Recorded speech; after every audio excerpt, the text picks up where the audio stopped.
Okay, hello sa inyo mga ka-airsoft. Another day, another ka-airsoft, and today is Thursday. Okay, review and unbox tayo ng mga unit ng ating ka-airsoft. Special episode to, bakit? Battle of the Godfather. Okay, no?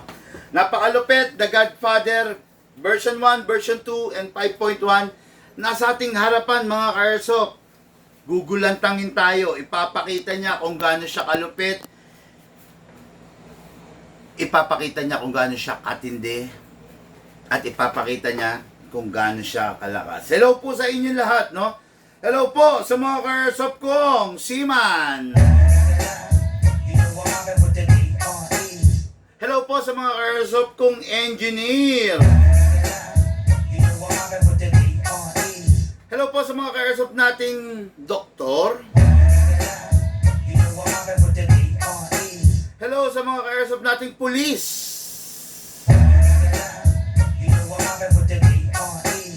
Hello po sa mga ka-airsoft natin. Hello po sa mga ka-airsoft natin na engineer. Sa mga ka-airsoft nating construction worker.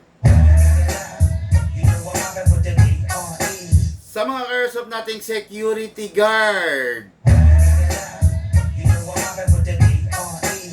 Hello po sa inyo lahat ngayon. Review and unbox ng unit ng ating mga ka-airsoft. Somebody once told me the world is gonna roll me.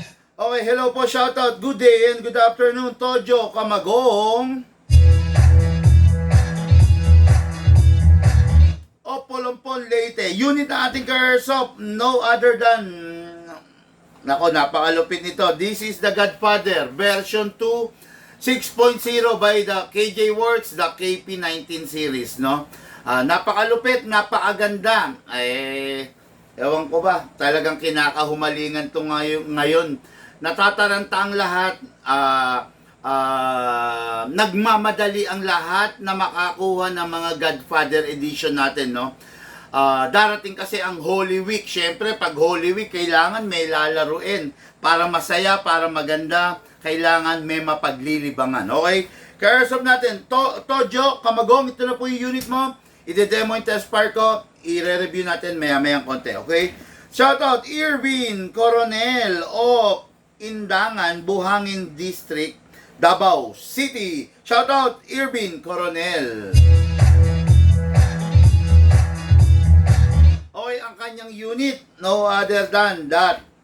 No other than the KP19 series. This is the Godfather 5.1. What is good and special about this?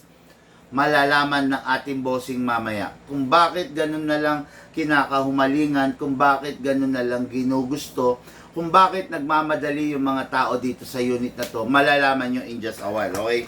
Then, last but not the least, shout out David David Castro of Itogon, Benguet. Ayaw.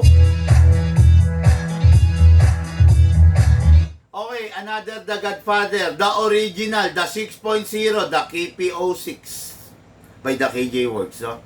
What is good and special about this? Solid na solid to. Malalaman ninyo maya-maya lang ng konti, no? Okay, so tatlo ang ating mga unit na item for shipping. Mga ka-airsoft, meron nga pala akong konting advice, sorry sa inyo, no? Sobrang init ng paligid. 42 degrees Celsius ang temperature natin sa labas, no? Nag-advise sa amin yung mga courier, medyo ang pag-pick up nila ng mga parcel is sa hapon na lang gaganapin. Kasi mga ka-airsoft, tao lang rin po yung mga courier natin. Naiintindihan naman natin sila na syempre, yung init kasi, no? Yung init ng panahon. Talaga naman mga ka-airsoft, no? Ibang-iba ang init ng panahon ngayon. Talagang, mahapdi sa mata. Kaya mapapansin nyo, itong eyeglass ko is wala namang grado to, no? Eye protection lang to sa UV rays, no? Nagawa ng araw. Ito is protection lang to. Kung mapapansin nyo, umiitim, dumidilim to, no? Dumidilim kasi nga dahil pag nasisinagan ng araw, dumidilim yan. Eye protection lang yan, no? Yung mata natin is wala pa namang grado, kaya tayo nagsusot ito to protect, yung mata natin doon sa UV rays na hatid ng araw. Yung sobrang sinag, sobrang liwanag na hatid ng araw, no? Kaya ngayon mga airsoft, ayun, nag-advise yung mga courier natin na kung pwede raw, sa hapon sila magpipick up kasi init na init talaga. No, kawawa, nakakaawa sila kasi sobrang sobrang init ang nangyayari talaga sa paligid ngayon. Okay? Hello sa inyo mga airsoft. Okay, ngayon, tatawagan mo na si Mama? Nasin na. Nasin niya na? Tawagan mo. Para masigurado natin, no? Okay, ngayon, dire-diretso na tayo. So, review and unbox tayo. Okay, stay hydrated mga airsoft. Payo yan ng ating ka-airsoft, Alan Villaris. Hello, Alan Villaris. Magandang tanghali sa'yo, brother.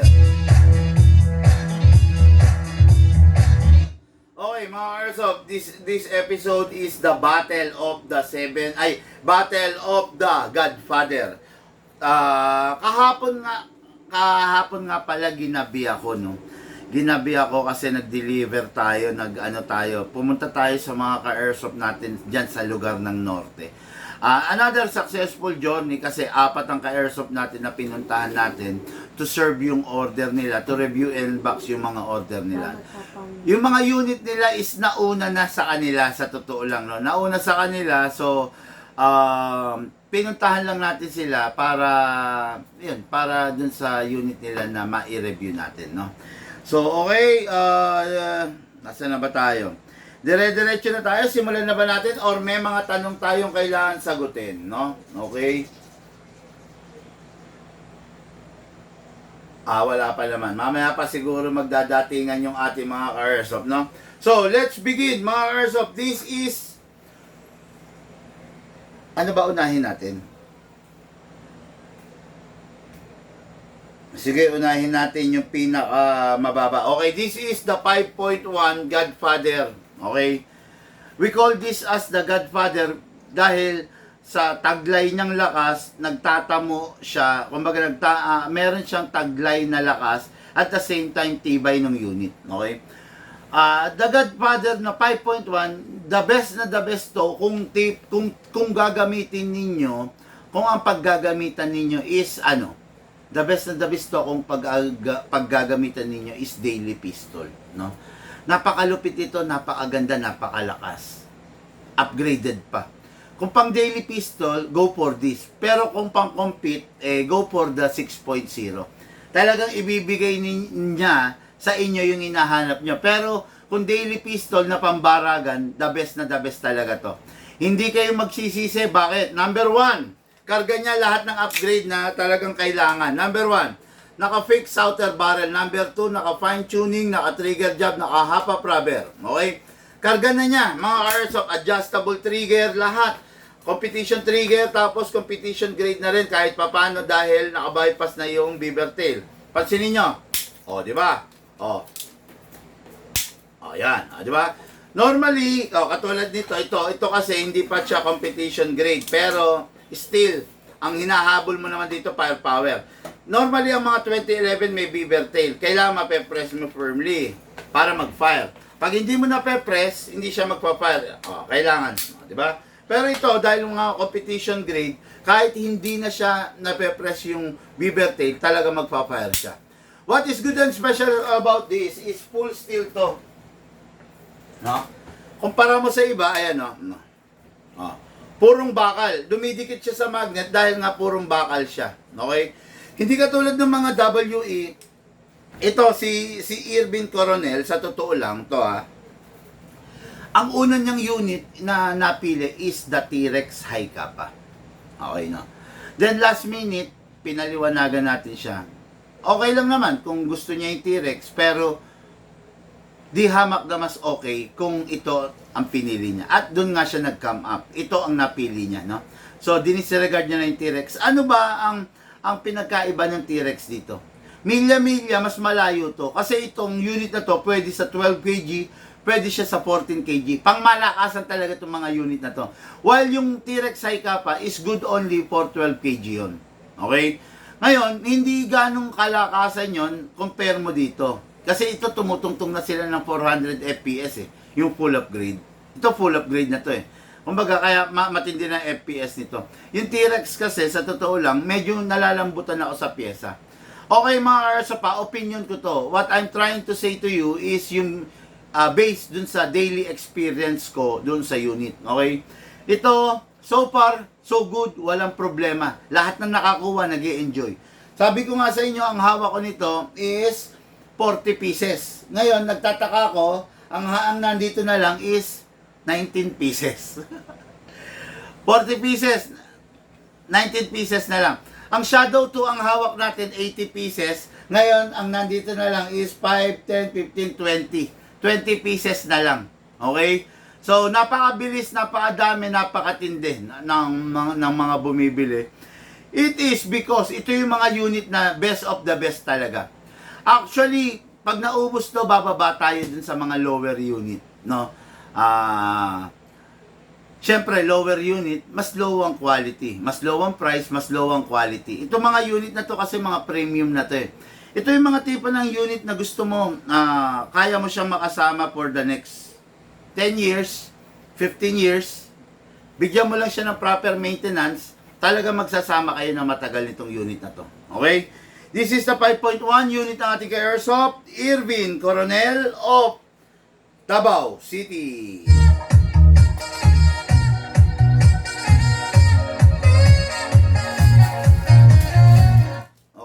Look palagyan ng bala. Okay, so let's begin. Mga Airsoft, pag ganito mga unit nyo, ang the best na bala na gagamitin nyo rito is .30 to .35 up to .40. Okay? Itong mga unit na to, na ilalabas nyo yung full potential niya, yung lakas niya, yung galing niya, yung half D niya, sa .25 and .30. Okay? Sa .20, bibigyan ko pa rin ng .20 as freebies. Yung .20, standard lang yon. Medyo hindi ka mag-enjoy kung mahangin ang paligid. Pero still talagang ano, walang bagay na hindi mo magugustuhan talaga dito sa mga unit na to, no. So ngayon hindi ko lang alam kung bag ako. Check mo nga. No? Hindi ko alam kung hindi pa ba nakapag-ano si mama mo. Hindi pa, no? Kaya pala no? Nagpapaano na to. Ha? Oo nga, Nagpapa... baka nakasalang na, nagpapadentist na, no? Okay, sige. Okay, no? So, hindi ko napapatagalin. Review and unbox na tayo, ha? Hindi ka ba marunong? Dala ba niya yung mga phone? Hindi, cellphone na lang. Tignan mo nga doon. Tignan mo doon. No? Review and unbox na tayo ng mga unit natin. Pero syempre, gusto ko mga Airsoft, pag nagbablog ako, mag-participate kayo, magtanong kayo, yung sa tingin ninyo na mga question na magiging kapaki-pakinabang, question na talagang kapupulutan ng aral. No? Batuhan nyo ako ng mga question na gano'n para maganda ang ating kumbaga, ang ating vlog, di ba? Kumbaga yung vlog kasi natin, mga Airsoft, talagang kinakapulutan ng aral eh. Yung vlog natin, talagang masasabi natin na one of the most famous na event na daily review and unbox na nangyayari everyday is itong vlog ng Big Man, di ba? Okay, so let's begin. Kunin natin ang magazine. Sprayan natin ng silicone oil. Hindi pwedeng mawala ang silicone oil sa airsoft natin. Kasi pag nawala ang silicone oil, dala. Pag nawala ang silicone oil sa airsoft natin, putya, wala na mangyayari. Ang mangyayari niyan yung airsoft natin, wear and tear. Press the valve then spray. Okay, after that, okay na. Dito rin sa ilalim. Okay. Then, kunin natin yung gas, mga airsoft. As I have said, 12 kg, 14 kg, pwede rito. Gamit tayo ng 14 pang malakasan. Upside down, then press down. 1, 2. Okay, 2 seconds. Nilagyan natin mga Airsoft para ano? Para Sorry. Yung 2 seconds is enough para sa isang full rounds, no? Ready mo yung chrono natin. Okay, chrono natin. Sabi ko nga sa inyo, itong mga unit na to pang malakasan.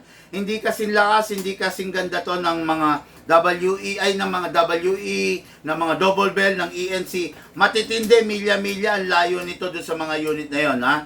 Itong mga unit na to pang matindihan, so deserve niya talaga yung presyo niya, okay? Hatak pababa, put your right thumb here. Kung ikaw yung tipo ng tao na gusto mo mag-enjoy, gamit ka nito. Pero kung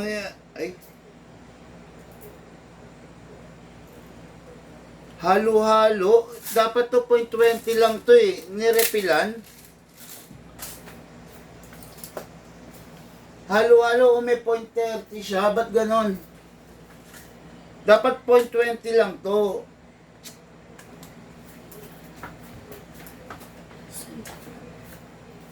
No, 0.30.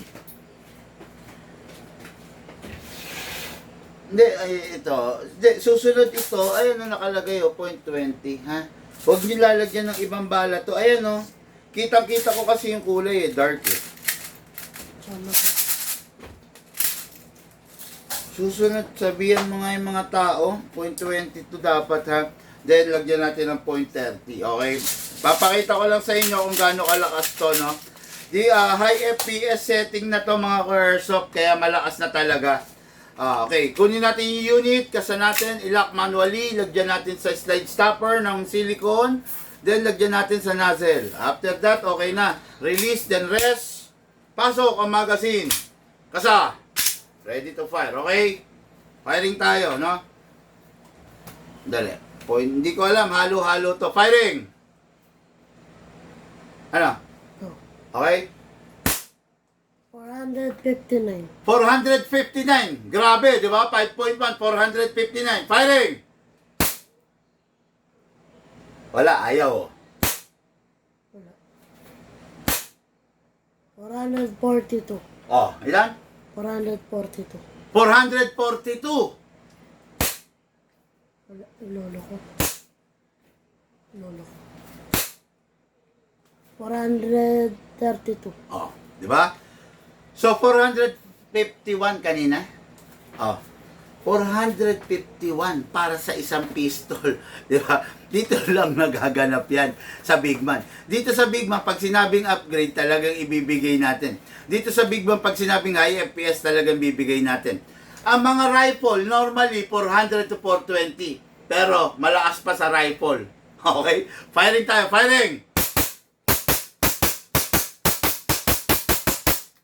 Open slide kasi wala na bala. Next thing to do, release the magazine. Then, release the slide. Hatakin. Then, rest the hammer by pressing the trigger even without pressing the beeper. Okay. Unit ng ating Airsoft. Irvin Coronel, Davao City. Ito na po yung unit mo for packing and for shipping.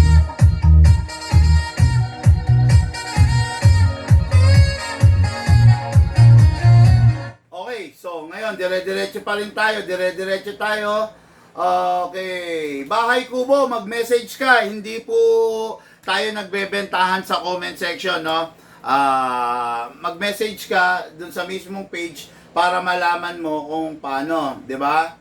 Kung paano ang transaction, kung yung buong detalye, okay? Mag-message ka, no? Hindi ka mapapansin diyan sa comment section. Okay, so ito unit na to, still napakatipid sa gas, naka-fine tuning, naka-trigger job, tignan nyo. Ang dami, 'di ba? Oh, ang dami. Ganon katipid, ganon katikas to. Pag hindi na gagamitin, itatabi na, make sure wala lamang bala at wala lamang hangin. Oh, yun, dami. Naka-fine tuning kasi, naka-trigger job, kaya napakatipid nito. Unit Antique Airsoft, Irvin Coronel, Davao City. Okay, next unit. Alisin mo muna itong mga to. Okay, next unit. I-ano mo na yan, ha? Ibag mo na. Ha? Next unit natin, Tojo, Kamagong, Palampon, Leyte.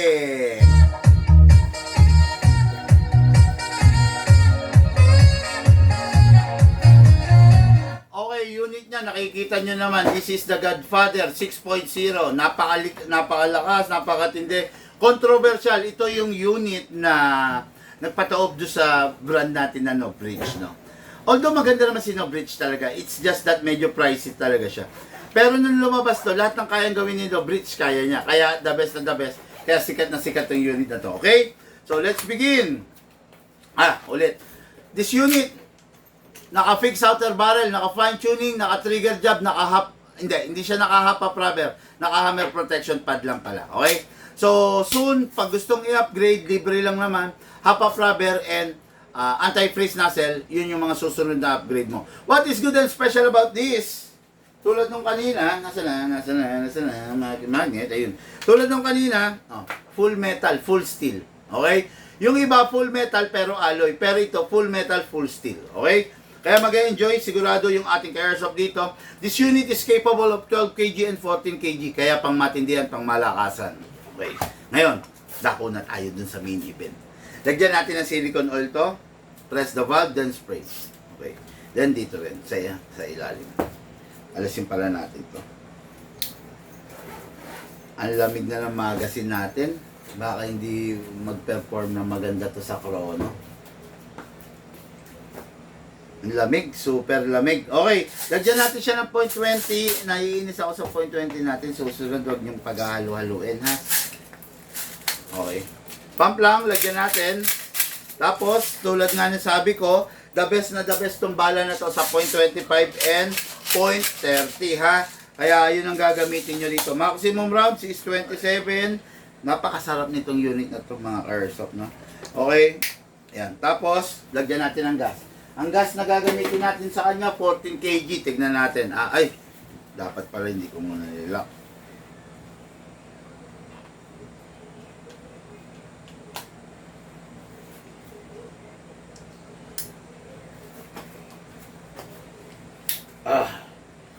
Medyo mahigpit.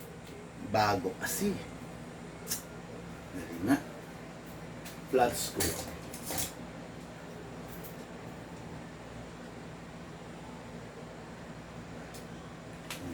Pag ganyan talaga pag bago. Lagyan natin ng gas. Upside down, then press down. 1, 2. Okay, 2 seconds lang. Sakto na yun. Actually, 2 seconds nga mga airsoft. Sobra-sobra eh. Ayan. Then, balik natin base pad. Okay, yan. Ganyan, itsura niya na. Ganyan. Ngayon, Lucas, medyo mga muna. Ano ang lamig ng magazine, nakakainis. Hindi makakakuha ng eksaktong chrono, yan.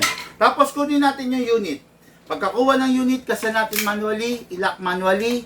Tapos, sprayan natin sa slide stopper. Yeah, after that, sprayan din natin yung nozzle. Bakit importante ang isang silicone oil? Nasaan ang kasama? Importante ang silicone oil, mga airsoft, para yung unit natin, ma-reduce natin yung wear and tear. At the same time, walang leak yung magazine natin. Yung mga magazine natin, marami siyang o-ring. So, pag maraming o-ring, maraming rubber o-ring, maraming chance na mabitak yon, mabitak due to exposure sa chemical. No, yung rubber kasi eventually nagiging brittle, lumulutong dahil sa chemical na dala ng green gas. Para maiwasan natin yon, kailangan yung unit natin laging equipped with a silicone oil. Pag hindi siya equipped with a silicone oil, talagang malamang sa malamang bibigay siya, no? Okay, ito rin. Okay? Okay, so ito yung magazine natin. Nilagyan natin ng gas. Pasok natin sa unit. Kasa. Ready to fire. Mamaya na yan, look. Chrono muna tayo, look. Okay, chrono tayo. Go. Firing!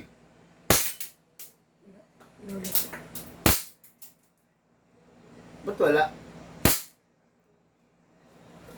Ano ba naman tong chrono na to? Nakakainis.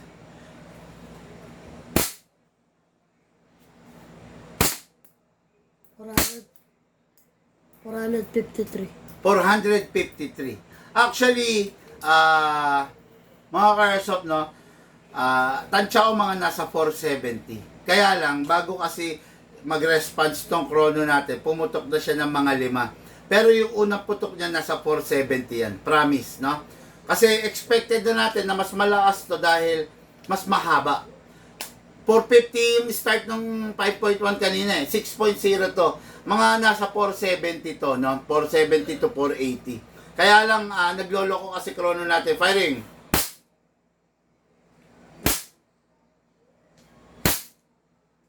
450. 50? Oh, kita nyo? Naglolo ko yung chrono, nakakainis.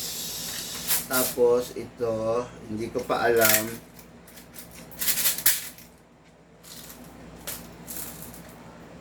Ayan. Siguraduhin na to, wag lalagyan ng 0.30 ha, na bala ha. Nakukonsume ako, merong naglagay dyan eh. Meron naglagay dyan.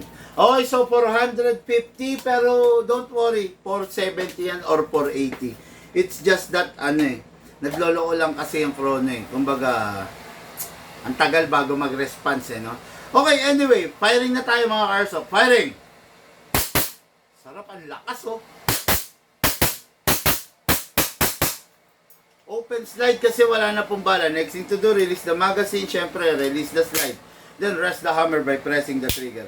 Unit to ng ating Airsoft Tojo, Kamagong, Op, Palumpon, Leyte.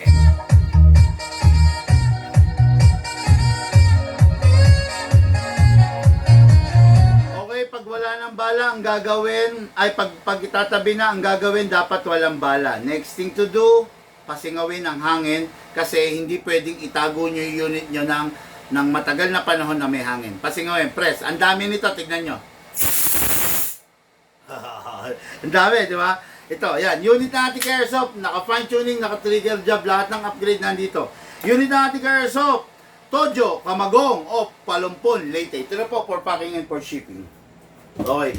Next unit natin and for the main event, no? So, this is the unit ng ating Airsoft naman, no? From Itogon, Benguet, David Castro, the original Godfather series.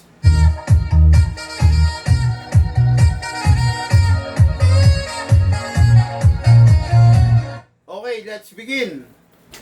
What is good and special about this? Yung mga dalawa, mga nauna competition grade. Sa firepower, dun bumabawi ito. Halos ito, ang lakas nito. Napakalaki ng slide nito. Yanig ang buong katawan mo sa tuwing puputok ka rito kasi dahil nga sa laki ng slide niya. This is a 6.0 pa rin, no? Pasok pa rin to sa Godfather family. What is good and special about this? Number one, napakatindi. Naka-upgrade, naka-fix outer barrel, naka-fine tuning, naka-trigger job, naka-half-up rubber. Naka-fix outer barrel, fine tuning, trigger job, naka-anti-freeze nozzle, naka-hammer protection pad. Hindi lang siya naka-half rubber. Okay? So, napakalupit nito, napakatindi. Wala ka nang hahanapin pa rito sa unit na to. Ito yung tipo ng unit na gusto, solid. Medyo hindi siya ganun ka modern look, pero still, the best siya. Part of the 2011 family pa rin to. Okay? Ngayon, kunin natin ang gas natin. 14 kg. Upside down, then press down.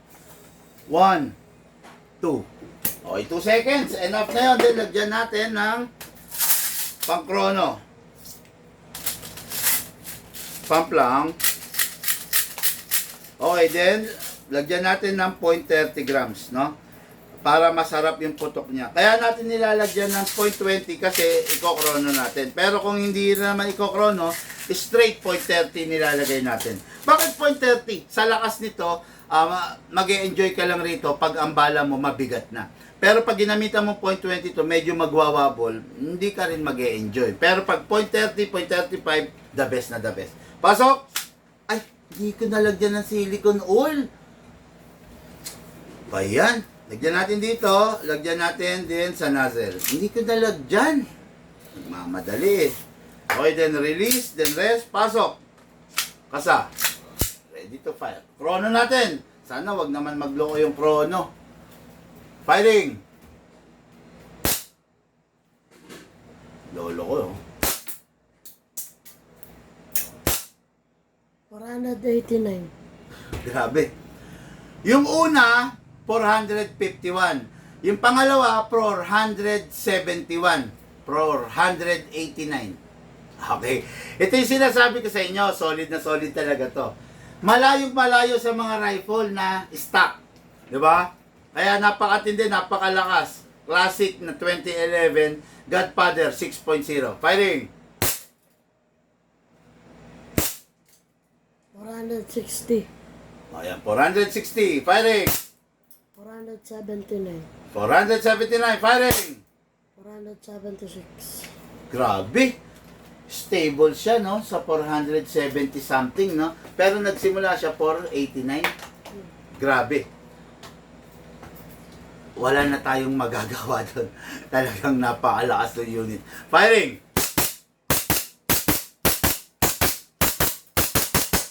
Open slide kasi wala na pong bala. Grabe yung mga unit natin ngayon. Hindi na lang tayo nag-e-enjoy sa mga 300 plus, no? Talagang isinasagad natin yung limit. Bakit natin na isasagad? Kasi naka-fine tuning, naka-trigger job to. Kaya na itataas natin ng gusto yung FPS. Naka-fix outer barrel pa, di ba?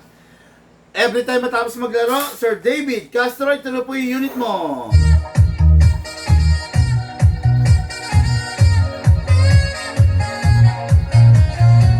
Okay, every time matapos maglaro, always release the magazine, then release the slide, then rest the hammer by pressing the trigger. Tapos, siguraduhin walang bala at walang lamang hang. Uy, meron pa ha. Sorry. Okay. Siguraduhin walang bala at walang lamang hangin pag itatabi na. Press the valve. Oh, yung daming laman. Okay. Unit 2 ng ating airsoft, ready for packing and for shipping. Tatlo yung for shipping natin ngayon na i-demo yung test fire. Mamaya try natin ma-demo yung test fire na yung order na rifle. Okay? Ipapakita ko sa inyo yung difference ng rifle and pistol. Yung rifle natin mamaya upgraded, no? Hindi siya 400, hindi rin 420, mas malamang, mas mataas din. Okay? Unit ng ating airsoft for packing and for shipping. Okay, bago tayo magpaalam. Okay, pwede po bang pang-aso, sir? Saan tayo makarefill ng bala, sir? Bahay kubo, siguro wag ka na lang mag-airsoft, no? Maraming mga dog lover dito. Kung bibili ka ng airsoft para sa aso, kahit ako dog lover no? Kung bibili ka ng airsoft, gagamitin mo, mukhang wala ka, medyo hindi tama yung mindsetting mo, no? Yung airsoft hindi ginawa para bumaril ng aso ng kahit anumang buhay. May buhay ang aso, wag mong barilin, may lata naman no ba? Payag ka, sasabihin ko, yung ikaw ang tatargetin ko. 'Di ba ayaw mo? Kaya yung airsoft hindi para sa aso. Kung para sa aso, ang pagbili mo ka na lang bumili, no? Kasi baka mapahamak ka pa. Kung ang paggagamitan mo ng airsoft yung aso, mapapahamak ka lang, brother. Huwag kang bibili, no? Kasi baka ma-videohan ka, mag-trending ka pa, no? Ginawa ang airsoft hindi para sa aso. Huwag kang bibili, boss. Mapapahamak ka lang. Okay? Okay, so unit natin mga airsoft for packing and for shipping. Pakisabi, paki-block yun. Yung bahay kubo. Unang-una, iba yung takbo ng utak. Pangalawa, using dummy account. Diba? Wala namang pangalang bahay kubo diba? Sige. Paki-block yan, pakisabi. Hindi natin kailangan sa page yan. Lokong putya.